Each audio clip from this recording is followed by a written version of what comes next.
Hi, everyone. Thanks for joining us for this joint JFM LFD talk, fluid mechanics talks. Today's talk will be delivered by Professor Valeria Garbin.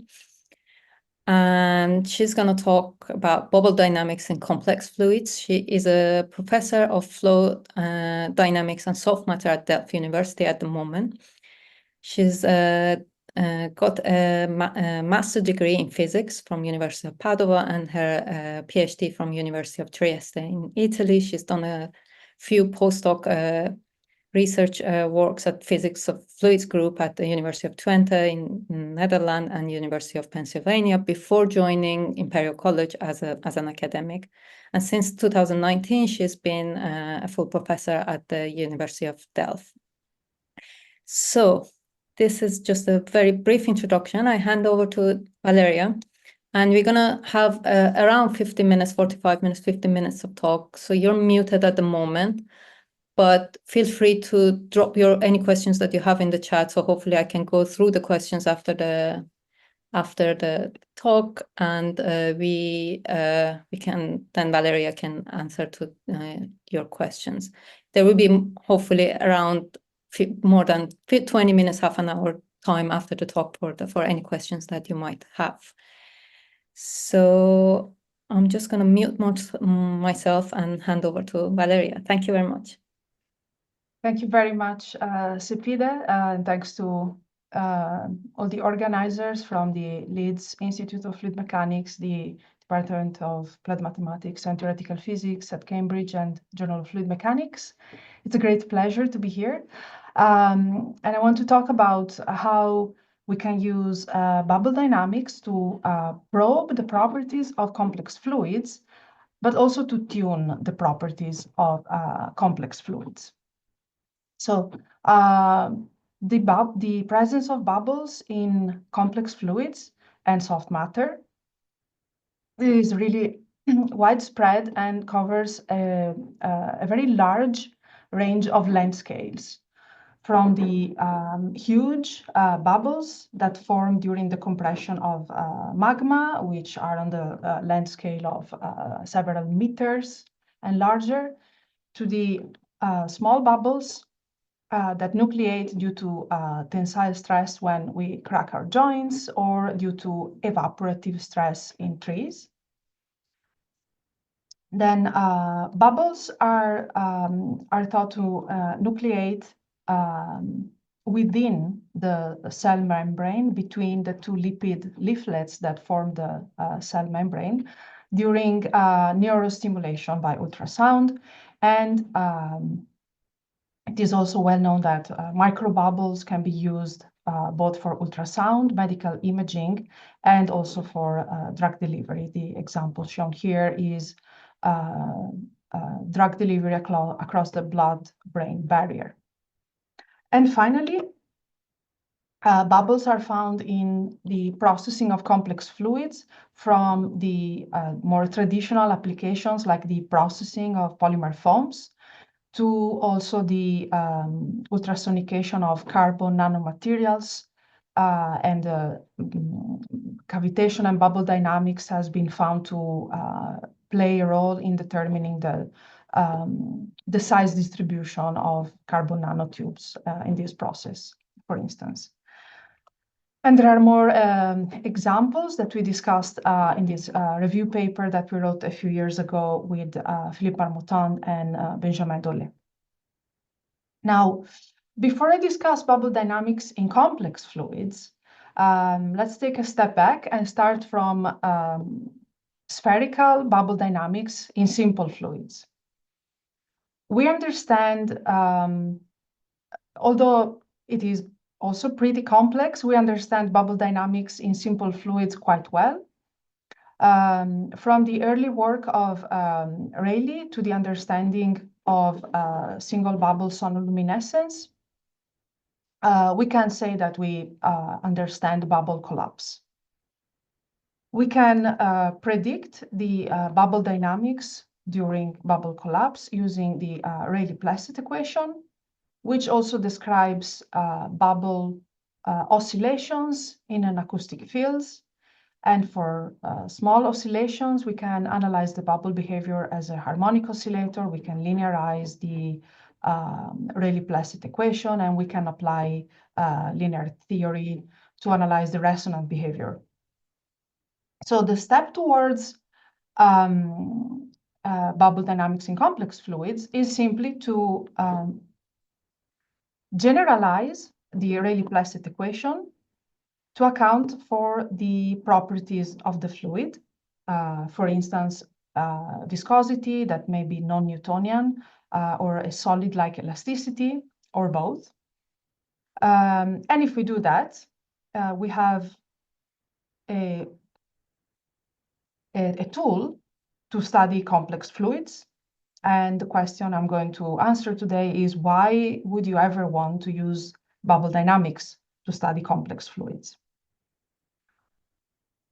So the first reason is that the flow field around a spherically deforming bubble is a well-defined flow field. And I'm going to show you an example here for the case of bubble collapse.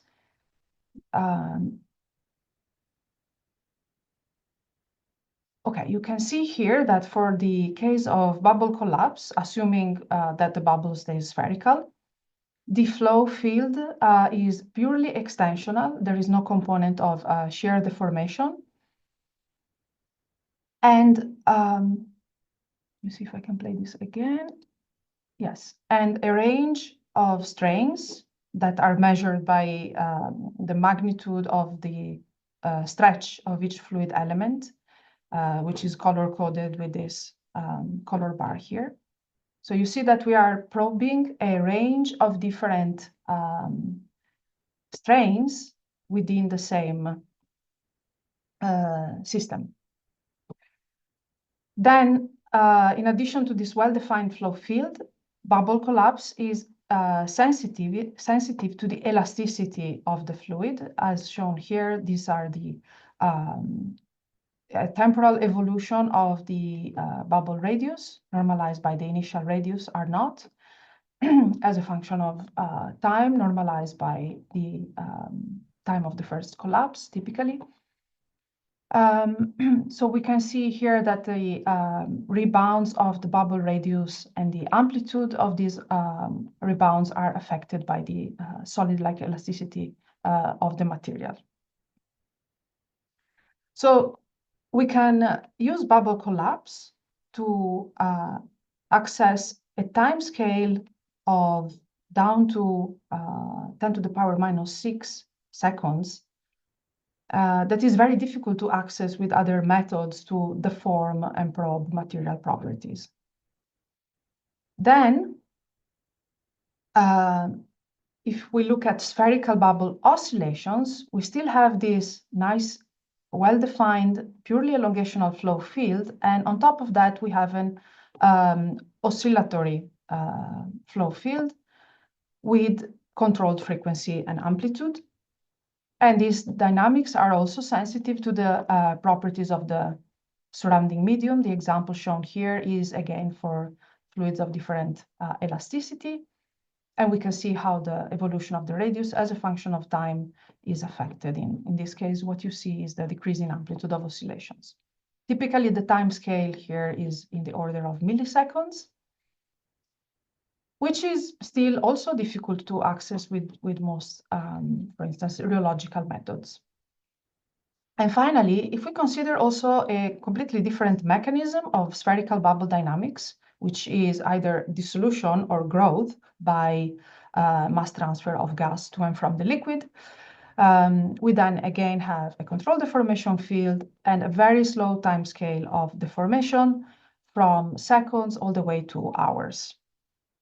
And here we can see what happens to the evolution of the radius depending on the saturation of the liquid with gas. This is a saturated liquid with a supersaturation of 1, so no supersaturation. And this is a slightly supersaturated medium where the bubble will grow instead of dissolving.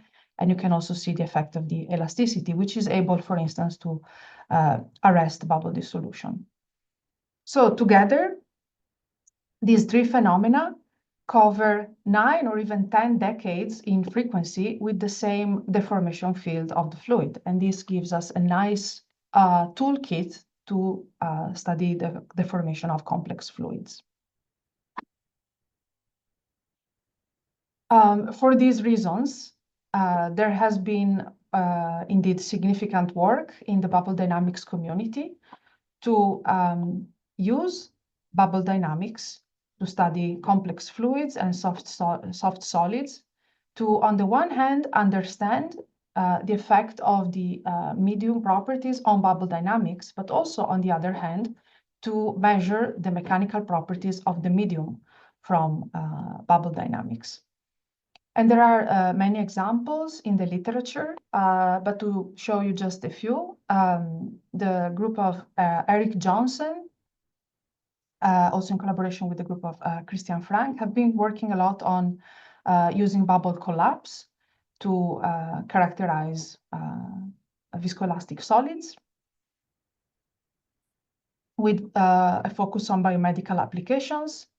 And at the opposite end of the range of timescales, we have the nice work of the group of Keita Ando. And in this example, you see experiments that use bubble growth by mass transfer to probe the effect of the solid-like elasticity of the surrounding medium. In our lab, we have been focusing on bubble oscillations, and this oscillating sphere with time-dependent radius that undergoes a harmonic variation with time is essentially the experimental platform that you will see throughout my talk today. We have a spherical bubble driven by an ultrasound wave into volumetric oscillations. The resonance frequency of the bubble is inversely proportional to the bubble radius, so we can choose the frequency of the formation and adjust the bubble radius to match. We work with small acoustic pressures. This is not the range that you would find in cavitation experiments. Because what we want to do is to have control amplitude of the formation, and typically we would also like to have linear bubble dynamics so that we can use linear theory to analyze the dynamics. And for bubble radii in the range of a few microns to a few hundreds of microns, we cover a range of frequency from essentially kilohertz to megahertz. This experimental platform for controlled deformation at controlled amplitude and controlled frequency is going to be at the basis of all 4 parts of the talk today. First, I'm going to talk about bubble oscillations to probe the rheology of complex fluids. Then I'm going to talk about what happens if we introduce an nonlinear property of the fluid, a yield stress. And we're going to look at yielding by bubble oscillations. And then I'm going to switch from a continuum picture to a situation where the microstructure of the yield stress fluid becomes important. And finally, the complex fluid is going to be confined in 2 dimensions at the interface of the bubble instead of in the bulk liquid surrounding the bubble. And in this situation, capillary interaction will then become important. So like I said, bubble dynamics give access to high frequency deformation of the medium. And I'm going to show you measurements on a agarose hydrogel, which is a widely used model system because it's number one, it's optically transparent, so we can directly visualize the bubble dynamics within the medium. And second, because it's easy to tune the mechanical properties by tuning the concentration. We use the so-called microbubble spectroscopy approach that was developed in the physics of fluids group in Twente to construct resonance curves of bubbles in gels with different concentration. We see that the increasing concentration causes well, very clearly, increasingly more damping that you can see directly from the shape of the curves, and also a shift in the resonance frequency. Because the bubble oscillations are linear, at least for the lower frequencies, for the lower concentration samples,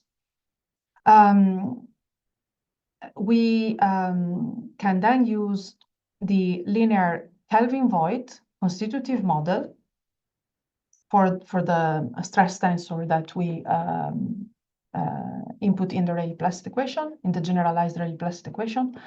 Then we linearize the equation, and we get an expression from linear theory for the resonance curve that allows us to quantify the resonance frequency, that allows us to quantify the elastic modulus G. We see then the elastic modulus increases for increasing concentration, which makes sense.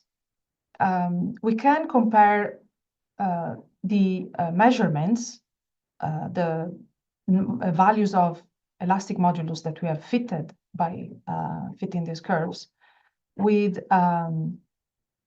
measurements from a standard rotational rheometer that operates at a completely different frequency. So our bubble oscillations method is ranging in frequency between 10 and 50 kilohertz in this particular experiment, and the rotational rheometer operates at up to 10 hertz. So what we see is that the measured value of elasticity is higher for higher frequency, which makes sense for this type of material. But the question remained for us for a long time: do the numbers actually make sense? We qualitatively expect that we would measure a higher elasticity because of the nature of the material, but are we actually measuring the value accurately? So we wanted to compare the results of this technique with another technique. And there are a few high-frequency methods in this range, while bubble dynamics is all the way up here in the range of frequencies. In this map, you see where the different techniques are working in terms of the modulus G and frequency. So luckily, we found an overlapping window between bubble dynamics and diffusing wave spectroscopy, which enabled us to perform an independent validation on the same batch of the same material with two different methods. This was the work of postdoc Yufan Li, working in our group, in collaboration with the group of Norm Willenbacher at KIT, and Claude Ulslacher was collaborating with us on the diffusing wave spectroscopy experiments. This is what the comparison looks like. The solid lines are the results from diffusing wave spectroscopy. Using a rheological transformation, we've converted them from frequency domain to time domain. And these are our bubble dynamics measurements. The different points are for different concentrations and from different repeats. We've, for now, performed measurements in a rather narrow range of frequency. But for the range of frequency that we did explore, we found a good agreement of our method with the independent diffusing wave spectroscopy measurements for low values of elasticity, up to around 10 Pascal. And for higher values of elasticity, there is a difference of about a factor of 2 that we're currently trying to interpret and understand. We've tried to understand if it's related to pre-stresses in the material, and it seems to not be the case. So we're still trying to pinpoint the cause for this disagreement. But anyone that has been doing extensive work with rheology also knows that a factor of 2 difference is not something to be terribly worried about. So we can measure high-frequency properties, and the values are reasonably accurate. Why is this useful? For 2 reasons. because on the one hand, high frequency properties are associated with the fast relaxation and rearrangement dynamics of materials, and that gives us access to insights on the microstructure and its local scale dynamics. On the other hand, on the macroscopic scale, fast flow conditions that are that correspond to these larger frequencies of deformation are found in processing flows, for instance, inkjet printing, coating, and spraying flows, as well as in therapeutic ultrasound applications. So for these particular applications, high frequency rheological measurements are really important. Now, if the properties of the complex fluid are not constant, things then become very interesting. And a yield stress fluid is an example of these more interesting behaviors. In a yield stress fluid, the fluid switches between liquid and solid depending on the applied stress. That is called the yield stress, tau sub y. Bubbles can be trapped if the stress due to buoyancy is below the yield stress. And a yield stress as small and 10 Pascal can trap bubbles of centimeters in size. If the bubble, on the other hand, is sufficiently large to overcome the yield stress, a region of the fluid switches from solid to liquid, and then the bubble can rise. It's important to note that the yielded region during bubble rise doesn't actually look like this. The formation and dynamics are quite complex, as shown in this seminal paper by John Samopoulos. You can see here the white color marks the yielded region, the black color marks the region that is still in a solid state, and immediately you can notice that there is here a stagnation point, let's say, where the liquid remains unyielded, so solid technically, within the liquid region. So very complex behavior. What kind of complex fluids exhibit such properties? A variety of complex fluids ranging from foams to concentrated emulsions where the droplets are jammed and in contact with each other. Dense suspensions of repulsive colloids, or suspensions and gels of attractive colloids, but then at even lower volume fractions. So in these systems, you can see how a yielding behavior is caused by the fact that a certain stress is required to either unjam a configuration of object at high concentration, or in the case of attractive systems, to literally break the attractive bonds between the particles. The reason we're interested in how bubbles become trapped or released in yield stress fluids is that controlling the presence or absence of bubbles is important for various applications. For consumer products, personal care products, foods, bubbles can be detrimental because they can accelerate aging of the product, or they can impart precisely the texture that is required for a good product. Then there are examples in construction materials where a small amount of bubbles is desired to improve the properties and the stability of the material during freeze-thaw cycles. And it's also relevant to gas transport in soil. So we set out to investigate whether bubble oscillations driven by ultrasound could help release bubbles from yield stress fluids, not by virtue of an increased buoyancy force in the half cycle of oscillations in which the bubble has a larger volume, but by using the stress applied by the bubble oscillations to fluidize the material.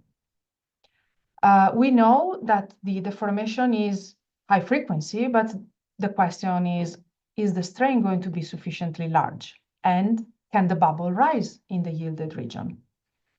For this project, former postdoc Marco De Corato worked on the theory, and another postdoc, Brisa Michel, on the experiments that I will show you later. And it was a very nice collaboration with the group of John Tsamopoulos.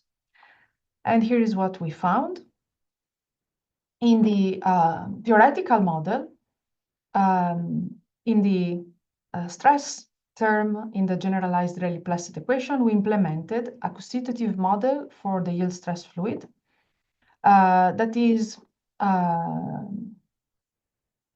quite famous in the elasto-viscoplastic literature, and that is called the Saramito model. And that includes both a yield stress and an elastic and viscous response of the material.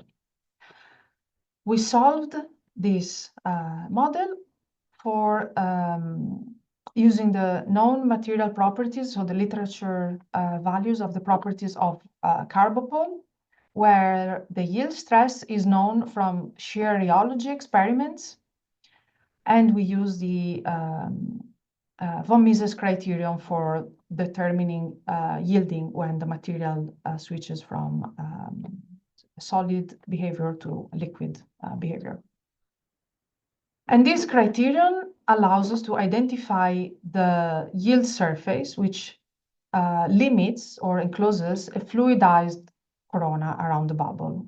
Inside the dashed line, the material has become a liquid, and outside it's still a solid. So I can show you the predictions of the model for the time evolution of the yield surface relative to the time evolution of the radius. I think I also have a plot. Here it is. So we track the bubble radius as a function of time and the evolution of the yield surface as a function of time. One thing we notice immediately is that the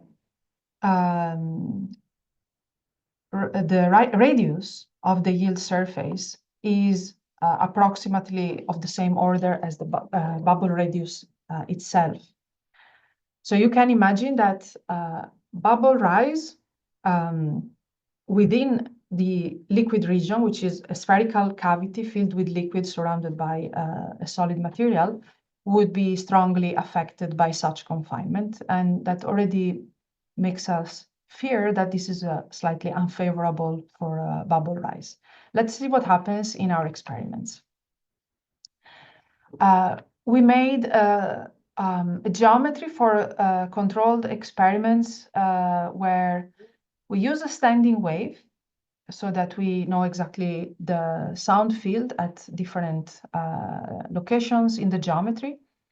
And we can carefully position the bubble in a location where the acoustic pressure gradient is 0, so that there is no acoustic radiation force on the bubble. And if there is any motion of the bubble, it cannot be caused by the acoustic force. And we're trying to decouple that effect from bubble rise due to fluidization of the carbopole.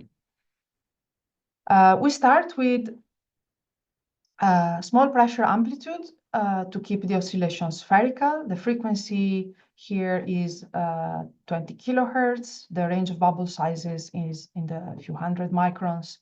And the yield stress that we measured for our carbopole samples is between 3 and 5 Pascal. We oscillate the bubble. You can see here the evolution of the radius as a function of time. for hundreds and hundreds of cycles of oscillations. And what we find is that the vertical position is not affected at all. This is the change in vertical position as a function of time. And note that the scale here is in microns. There is essentially no displacement of the bubble in the vertical direction. So that's bad news. So the next thing we tried to do was to increase the strain amplitude to apply a larger stress that can overcome the yield stress. But we quickly get a shape instability, which then also results in erratic motion of the bubbles in all directions. This makes for some pretty pictures, but the problem is that the modes of the shape instability, which normally we are able to predict for bubble dynamics in Newtonian liquids, are, for the case of Carbopol, almost random. We overlaid our experimental results on this regime map where you have on the vertical axis the acoustic pressure and on the horizontal axis the radius of the bubble normalized by the resonant radius at the applied frequency. So we overlaid the experimental results on the predictions of a recent theoretical model, and there is absolutely no match. It is very difficult to understand what is happening, also because Carbopol has an internal microstructure made of jammed microgel particles that we cannot see. And it's difficult to know if yielding is happening or not. We only can tell from indirect evidence if the bubble is rising or not. And so we would like to be able to know what is happening to the microstructure, and especially in the yielded region, if there is one. This brings me to the next part of my talk.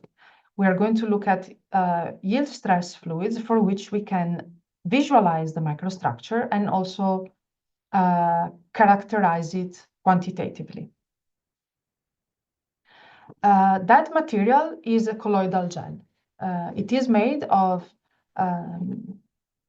small PMMA particles that have so the particles themselves are hard spheres, and the attractive interaction that we introduce to make a gel is via a polymer depletant. So the attractive interaction is tunable, and in this case, it's on the order of 16 times the thermal energy. The volume fraction of particles is 40%, and this is exactly the standard recipe that our collaborator, George Petekidis, uses in studies of how colloidal gels restructure under shear. You can see some confocal microscopy images here. In this study, they looked at the effect of shear rate on the size of voids in the gel. And we see that the size of these voids decreases with increasing shear rate. So we put the same material in our experimental setup in collaboration with George. Brice started the experiments, and now a PhD student in the group is continuing this study, Matt Roniger. So we wanted to look at the change in microstructure of the colloidal gel due to the bubble oscillations. And we wanted to do that using confocal microscopy. To do that, we had to change the geometry because of the limited working distance of a confocal microscope objective. And we had to flatten our bubble into a pancake. And here you see a side view. I apologize for the unexpected low resolution of this image. So this is the side view, and So our gas bubble is now a pancake between two solid surfaces surrounded by the colloidal gel. In the top view, you can see here a visualization of the oscillations of the radius that we will drive using ultrasound. Now, we also have an imaging problem because the oscillations at the frequency of the applied ultrasound, in this case 15 kilohertz, we can only see with a high-speed camera, but then we cannot see or resolve the microstructure of the gel under the confocal microscope. That we can only do for very slow deformation, for instance, for bubble dissolution that happens on the timescale of minutes. And we can follow the microstructure in real time and track all the particles, but this is not what I want to show you today. What I want to show you is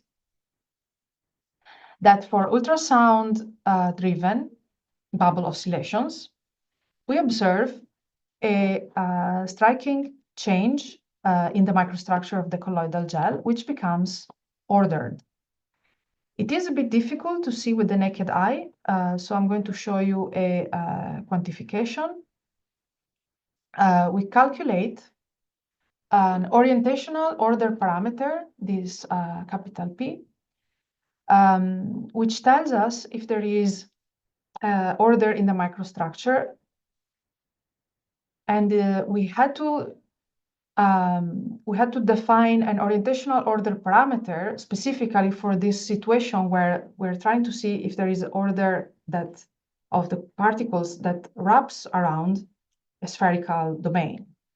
So typically when you calculate order parameters, you then take the average over all the domain. And in this case, because the material is wrapped around a circle, then that everything would average out to 0. So we had to define it carefully with respect to the line of centers between a reference particle and the center of the bubble. And when we do that, then we can see that before applying ultrasound, there is a flat line that means no orientational order. And after we treat the gel with ultrasound-driven bubble oscillations, two clear peaks emerge at plus pi/4 and minus pi/4 relative to the line of centers between a particle and the center of the bubble, which corresponds to this kind of ordering, which has no counterpart in simple shear or oscillatory shears. This is a peculiar microstructure that is very interesting, and we're trying to understand its origin. What we know is that the oscillatory flow, so the oscillatory flow with elongational flow field at the frequency of the driving ultrasound is sufficiently strong to break the interparticle bonds in the gel that we can see from calculating Peclet number that compares the rate of convective flow due to bubble oscillations to, in this case, to keep things simple, the rate of diffusion of colloids of a radius A. We also have evidence that the confinement of the bubble into a pancake causes a secondary flow, the microstreaming flow. In this top view, you can see some kind of rolling of particle clusters being transported in and out of focus and towards and away from the bubble, which points to the typical closed streamlines around bubbles due to microstreaming flow. Due to the small velocity of this flow, it is not strong enough to affect to break interparticle bonds, but it could potentially play a role in affecting the final microstructure that we observe. We are now planning new experiments to understand exactly what is the mechanism that causes that ordered microstructure, because there is a lot of interest in structuring colloidal gels for different applications. For tuning, for instance, the microstructure of materials that are based on colloidal gels, and there are many, inks, various consumer products, and the example that I already mentioned earlier of construction materials. And there are different stimuli that are already used to tune colloidal gels, shear flow, like I've showed in an example, then magnetic field, if the particles are respond to a magnetic field. There is some work showing that some gels respond to ultrasound alone without the effect of bubbles. And the new element that we introduced is the effect of the flow field caused by an ultrasound-driven bubble. Now, if you are also frustrated, like I am, that in this system, we were not able to see the evolution of the microstructure, but only the post-mortem after causing restructuring with ultrasound, then you will be happier now that I show you a system that is confined to 2D, where we can see everything with high-speed microscopy. We have a monolayer of microparticles, 5 micrometer colloids, trapped by capillarity on the surface of a gas bubble. The particles are also here attractive and form a two-dimensional gel-like structure. But because the system is 2D, now we can really see the position of all the particles as a function of time, all the particles on this hemisphere of the bubble that we can see.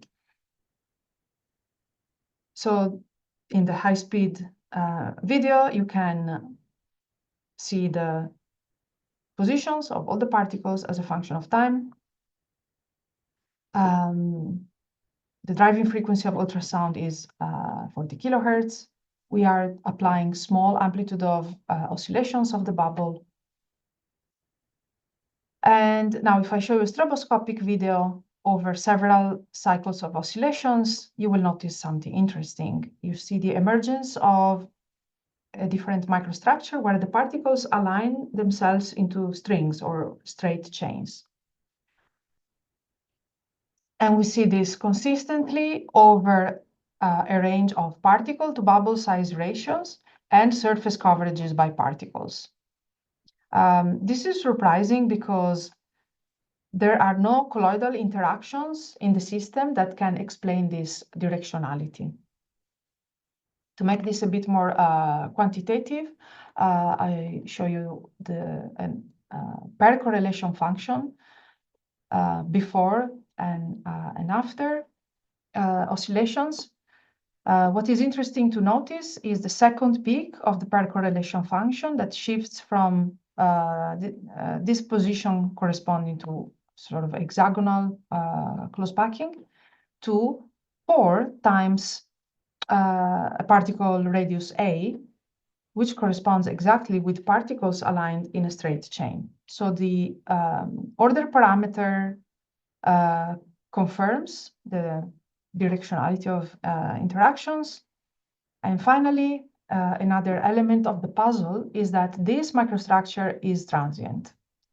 You can see here that if we plot the probability of a particle having a certain number n of neighbors as a function of time, and you look, for instance, at this beige curve, this is the probability of having 2 neighbors. So that's a particle that participates in a string or chain of particles. It has 1 neighbor to one side and the second neighbor to the other side.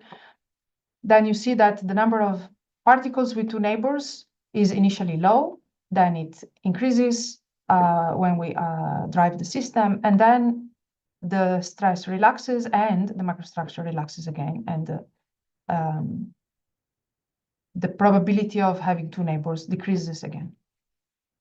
The transient microstructure points to the fact that the cause for this microstructure is due to some dynamic interactions in the system. So if you consider that the acceleration of the interface, measured here as the amplitude of oscillations times the oscillation frequency squared, is close to 10,000 times the acceleration due to gravity, then you can see that the inertia of the particles can become important also for micron-sized particles. We quantify that here in this Weber number. And this Weber number is, yes, still small, but it is in the range that is large enough to cause a deformation of the interface. This results in a capillary monopole, which is dynamic, and the amplitude changes over time as the interface oscillates back and forth. And the particle oscillates back and forth relative to the interface. And these dynamic monopoles attract each other in essentially what is a dynamic version of the Cheerios effect. Only now it is not due to the weight of the particles, but to the inertia of the particles. Monopoles are attractive, which is an interaction that we need to explain the formation of chains of particles, but the interaction is isotropic, so it doesn't actually explain the directionality. The system is, it turns out, quite complicated. Let me share briefly all the ingredients that we had to include to capture the observed behavior. If we only had dynamic monopoles in the system, then all the particles would cluster into a giant continent of particles, and we wouldn't get any strings. So we also realized that due to the high-frequency motion of particles in a liquid with an oscillatory dynamics, there is at the particle scale, a microstreaming flow that causes hydrodynamic repulsion between the particles. So this acts to balance out the strong capillary attraction between monopoles. Then, another thing that we realized is that we need to take into account a very subtle effect, and that is the fact that the contact line on a spherical particle is ideally smooth and planar, but in reality, due to Dit gebouw is in 15 minuten alleen nog toegankelijk voor studenten en medewerkers met undulations of the contact line due to contact line pinning on chemical defects or nanoscale roughness. Then the contact line is undulated, and to the lowest order, we can decompose it into multiples. To the lowest order, the first multiple that matters is a quadrupole. Quadrupolar interactions are directional, although quadrupole interactions alone still do not explain the formation of chains, and it is indeed the cross term between quadrupole and monopole that has dipole-like symmetry. If we include all these ingredients in our interaction model, the dynamic capillary monopole, the static capillary quadrupole due to a roughness of the contact line and hydrodynamic repulsion, we are able to capture the shift of the peak of the pair correlation function. This was a nice collaboration between two postdocs in my group, Axel Huer, who led the experiments, and Marco Decorato, who developed the interaction model. The system that I showed you is a model system with very controlled conditions, a single bubble under a microscope with monodispersed particles, and we control the amplitude and frequency of oscillations, and everything is very controlled. But the results that we obtain are actually of broad relevance in multi-phase flows with particles, in which drops and bubbles that undergo fast changes in area due to coalescence and breakup, and in which the flow conditions can be very fast and unsteady. Then in these conditions, the interaction with particles will sometimes meet these conditions where dynamic capillary interactions of the particles with the interface or between particles at the interface are dynamic. For instance, this can be important for interfacial turbulence. I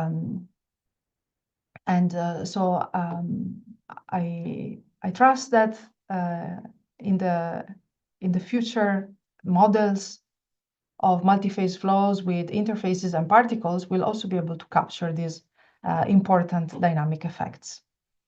Our contribution has been to maybe provide some of the first ingredients on how to include the microscale physics of these effects in these models. Finally, very, very briefly, before I wrap up, I want to also share a bit of what we're busy with at the moment that is not related to bubble dynamics in complex fluids. So these particle-coated bubbles are extremely stable due to the jamming of the particle shell, but they can be destabilized by undersaturation of the surrounding liquid if we remove the dissolved gas or we decrease the saturation concentration by a change in temperature, which is what we did here. We can completely destroy an otherwise extremely stable bubble.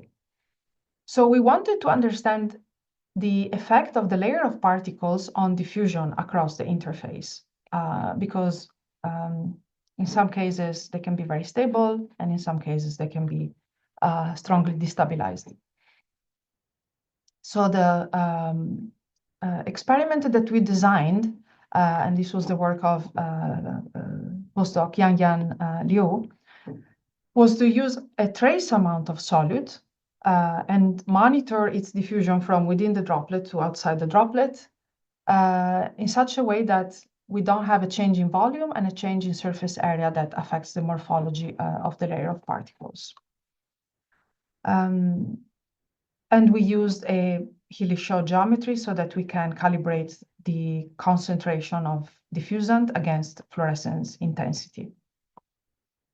What we found when comparing a bare drop without any particles on the interface and a particle-laden drop, here you see the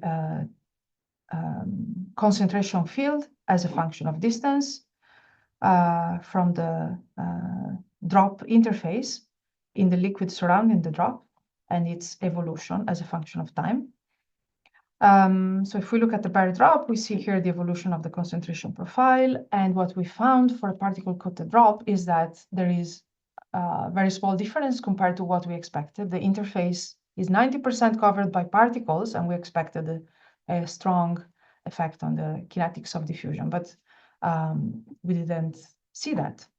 So we're currently busy trying to understand diffusion across complex interfaces with particles and also molecular layers to explain this observation.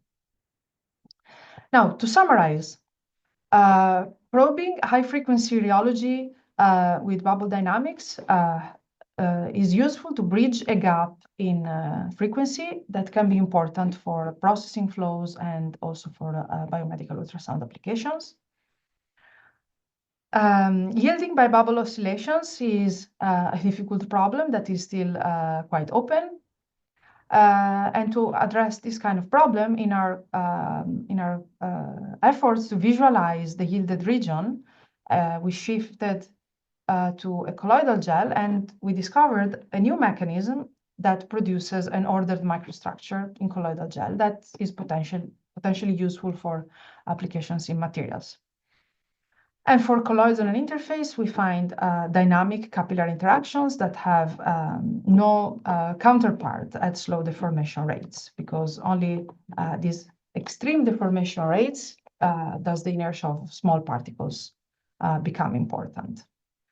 And finally, to wrap up, a few broader takeaway messages.